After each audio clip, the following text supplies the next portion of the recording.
Les 1001 nuits, traduit par Antoine Galland, tome 1er. Nuit 69. Au nom de Dieu, ma sœur, s'écria Dinarzade avant le jour, si vous ne dormez pas, je vous prie de nous raconter comment les deux chiennes noires reprirent leur première forme et ce que devinrent les 3 calenders. Je vais satisfaire votre curiosité, répondit Scheherazade. Alors, adressant son discours à Schahriar, elle poursuivit dans ces termes. Sire, le calife, ayant satisfait sa curiosité, voulut donner des marques de sa grandeur et de sa générosité aux calenders princes et faire sentir aussi aux 3 dames des effets de sa bonté.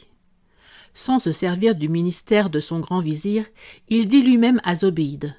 « Madame, cette fée qui se fit voir d'abord à vous en serpent et qui vous a imposé une si rigoureuse loi, cette fée, ne vous a-t-elle point parlé de sa demeure? Ou plutôt, ne vous promit-elle pas de vous revoir et de rétablir les 2 chiennes en leur premier état ?»« Commandeur des croyants, répondit Zobéide, j'ai oublié de dire à votre majesté que la fée me mit entre les mains un petit paquet de cheveux en me disant qu'un jour j'aurais besoin de sa présence et qu'alors si je voulais seulement brûler 2 brins de ses cheveux, elle serait à moi dans le moment quand elle serait au-delà du mont Caucase. »« Madame, reprit le calife, où est ce paquet de cheveux ?» Elle repartit que depuis ce temps-là, elle avait eu grand soin de le porter toujours avec elle. En effet, elle le tira, et ouvrant un peu la portière qui la cachait, elle le lui montra. « Eh bien, répliqua le calife, faisons venir ici la fée. Vous ne sauriez l'appeler plus à propos, puisque je le souhaite. » Zobéide y ayant consenti, on apporta du feu, et Zobéide mit dessus tout le paquet de cheveux. À l'instant même, le palais s'ébranla, et la fée parut devant le calife, sous la figure d'une dame habillée très magnifiquement.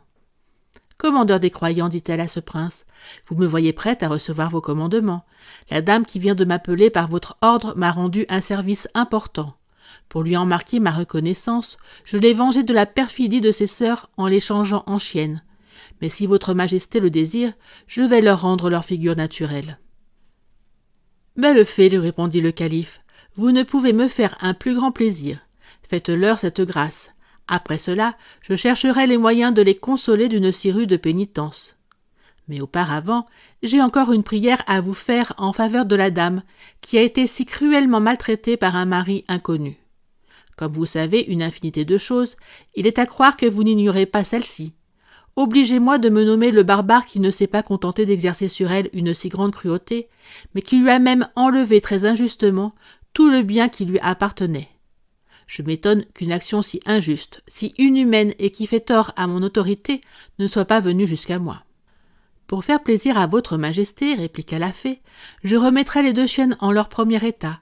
Je guérirai la dame de ses cicatrices, de manière qu'il ne paraîtra pas que jamais elle ait été frappée. Et ensuite, je vous nommerai celui qui l'a fait maltraiter ainsi.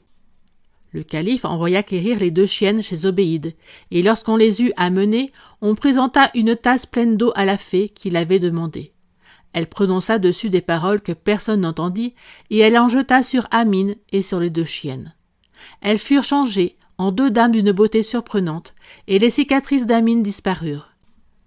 Alors la fée dit au calife, « Commandeur des croyants, il faut vous découvrir présentement qui est l'époux inconnu que vous cherchez.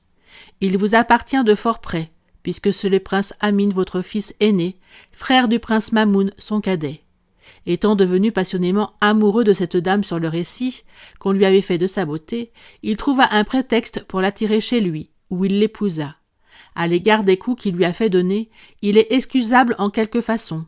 La dame, son épouse, avait eu un peu trop de facilité, et les excuses qu'elle lui avait apportées étaient capables de faire croire qu'elle avait fait plus de mal qu'il n'y en avait.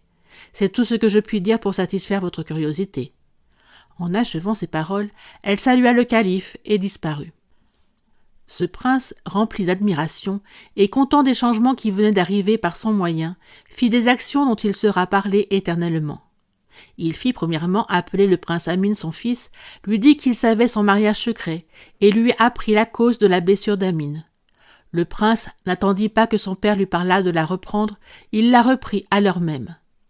Le calife déclara ensuite qu'il donnait son cœur et sa main à Zobéide et proposa les 3 autres sœurs aux 3 calenders fils de roi, qui les acceptèrent pour femmes avec beaucoup de reconnaissance. Le calife leur assigna à chacun un palais magnifique dans la ville de Bagdad. Il les éleva aux premiers charges de son empire et les admit dans ses conseils.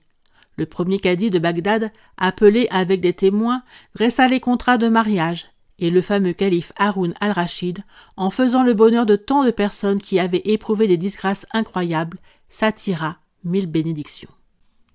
Il n'était pas jour encore lorsque Scheherazade acheva cette histoire qui avait été tant de fois interrompue et continuée. Cela lui donna lieu d'en commencer une autre. Ainsi, adressant la parole au sultan, elle lui dit « Histoire des 3 pommes. Sire, j'ai déjà eu l'honneur d'entretenir votre majesté d'une sortie que le calife Haroun al-Rachid fit une nuit de son palais.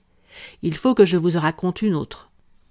Un jour, ce prince avertit le grand vizir Giafar de se trouver au palais la nuit prochaine. « Vizir, lui dit-il, je veux faire le tour de la ville et m'informer ce qu'on y dit, et particulièrement si l'on est content de mes officiers de justice. S'il y en a dont on ait raison de se plaindre, nous les déposerons pour en mettre d'autres à leur place, qui s'acquitteront mieux de leurs devoirs. Si au contraire il y en a dont on se loue, nous aurons pour eux les égards qu'ils méritent. » Le grand vizir s'étant rendu au palais à l'heure marquée, le calife, lui et Mesrour, chef des eunuques, se déguisèrent pour n'être pas connus et sortirent tous 3 ensemble. Ils passèrent par plusieurs places et par plusieurs marchés, et en entrant dans une petite rue, ils virent au clair de la lune un bonhomme à barbe blanche qui avait la taille haute et qui portait des filets sur sa tête. Il avait au bras un panier pliant de feuilles de palmier et un bâton à la main. À voir ce vieillard, dit le calife, il n'est pas riche. Abordons-le et lui demandons l'état de sa fortune. « Bonhomme, lui dit le vizir, qui es-tu ?»« Seigneur, lui répondit le vieillard, je suis pêcheur, mais le plus pauvre et le plus misérable de ma profession. Je suis sorti de chez moi tantôt sur le midi pour aller pêcher, et depuis ce temps-là jusqu'à présent, je n'ai pas pris le moindre poisson. Cependant, j'ai une femme et de petits-enfants, et je n'ai pas de quoi les nourrir. » Le calife, touché de compassion, dit au pêcheur « Aurais-tu le courage de retourner sur tes pas et de jeter tes filets encore une fois seulement?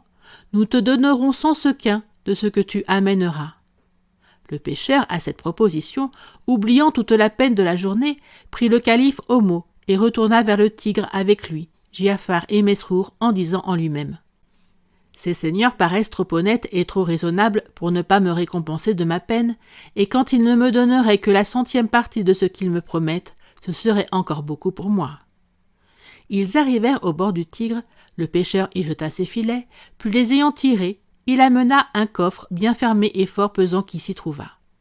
Le calife lui fit compter aussitôt 100 sequins par le grand vizir et le renvoya.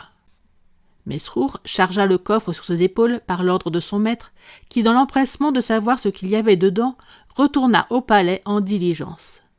Là, le coffre ayant été ouvert, on y trouva un grand panier pliant de feuilles de palmier, fermé et cousu par l'ouverture avec un fil de laine rouge.